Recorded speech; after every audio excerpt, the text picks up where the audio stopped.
When I first started high ticket sales, the first few months, I was stuck. I was earning 3, 4, 5K maximum a month. I was thinking, shit, how can I get to the next level? I was trying to learn objection handling, all the different word tracks, what to say. If they say X, I say Y. I realized pretty quickly that that's all bullshit. There's only a few things that you need to focus on to get to the next level. So you're not stuck at that barrier. So you're not stuck earning the same amount of money thinking, what do I do next? So I sat down. I made 3 changes to my game. Those 3 changes within a month allowed me to hit my first 10K month and has allowed me to hit my first 14,000 US dollar month this month. Now you're probably thinking, who's this guy chatting shit on the internet, bragging about what he earns? That is not what I'm trying to do. What I'm trying to do is tell you the needle moving tasks in what I've done to drastically change my income in sales. Let's get it. So the first thing I implemented is I acted like a personal trainer. Say a personal trainer gets a new client. They don't just sit down and say, here's the same stock plan, here's the same workout, here's the same nutritional plan. No, what they do is they sit down, they learn everything they need to learn about that specific client, and they give them a tailored, personalized plan in what to do next. Specific macros, specific amount of protein they have to eat, specific type of workouts to specifically work on what they want to improve. I did the exact same thing at sales. Every single prospect who jumped on a call with me, I found out exactly what was wrong with their specific situation and how I can create a tailored plan to get them where they want to go. Your prospect doesn't want to hear how John did it or how Toby made 20,000 in a day. They want to know how it's going to work for them. By just giving them a stock plan, that's not going to give them a confidence. What I did is I sat down, I said, okay, you're in this position. Okay, this is how we're going to get you from X to Y. We're going to do this. We're going to do that. This is how you're going to balance this around your full-time job. I made it so clear in terms of what the next steps were going to look like for that prospect. By giving a prospect tailored plans, it gives them full clarity in how this is going to work for them specifically. My main goal by doing this is for the prospect to sit down and think, this is the person I want to help me get where I want to go. The next tip that allowed my income to skyrocket was challenging prospects. When I first started in closing, I was just going through surface level conversations, letting prospects get away with bullshit. I was pretty much an order taker. But I realized, look, if I'm actually going to change lives, if I'm actually going to change the way people are thinking, if I'm going to change people's beliefs, I've got to challenge those beliefs. For example, let's say a prospect has been in the exact same situation for the past 2 years. They've not changed anything. They've had the same problem. Like, that's my responsibility to ask why. Look, John, you've been in the same position for 2 years. Like, why have you not changed anything? The answer to that question is the answer to why they're in their position. As a closer, that's my responsibility to use the ammo to allow them to actually change their situation, change their mindset, change their beliefs. I realized that 50% of the sales that I'm going to get as a closer aren't going to come easy. I'm going to have to work for them. I'm going to have to hold people accountable. And look, a lot of these prospects go through life thinking everything's okay. It's all right to be average. Oh well, I'm doing okay. But that's not going to get them to their goals.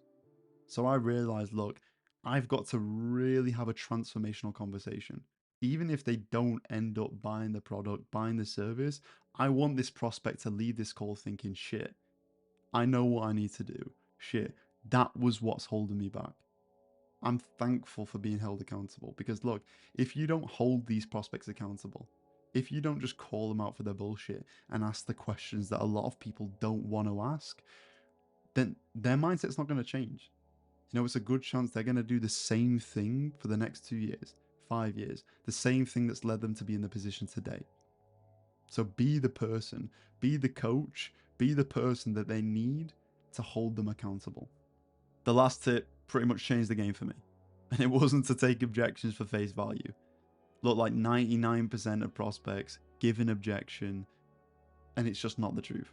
It's a smoke screen. It's a way for them to just get you off their trail. So what do? All I did is I just probed into it. I just asked why. Let me give you an example. A prospect says it's expensive. The price is expensive. That could mean one in three things. It could mean they've not got the budget, they don't have the money, so it's a logistical objection. You have to find out a payment plan. Or it could mean they've got the money, it's just a bit of a big jump. That would be a fair objection that you actually have to handle. Or it could mean they don't see the value in the product you're selling. So just by probing, just by digging a bit deeper, instead of just handling a vague objection, you found out what a specific objection is and how to handle it. So every single time I got an objection, I assumed it wasn't real. What I would have done is just take a step back, breathe, and think, what do they actually mean? Why are they saying this? And when you think, why are they saying this, it'll allow you to just dig a bit deeper. Ask them why.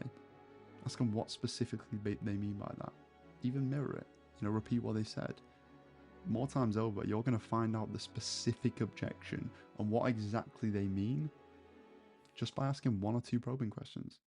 It was so frustrating. I was going round and round in circles with my prospects thinking, I've handled their objections. I've said the right things. Like, why aren't they buying? And the main reason was I wasn't handling the right objection. I didn't know what the objection was. I was just handling some irrelevant objection, which doesn't make any sense to handle. Say a prospect says, I need to speak to my partner. Instead of trying to figure out the fanciest words to say in response to that, just ask why. Yeah, man, of course. Well, like, why is it you need to speak to your partner? Why do you need permission from your partner? Is that something you need? Do they have the finances? Do you have a joint bank account? Just by asking those specific questions, you'll figure out what to do, where to go from there, and what the real objection is. So just take a step back, just ask a question. To wrap this up, like, a lot of people think, oh, you've got to know the fancy word tracks, fancy objections, all of this. And in the grand scheme of things, like, once you learn most things to say, once you're a decent closer, learning even more things to say isn't going to move the needle.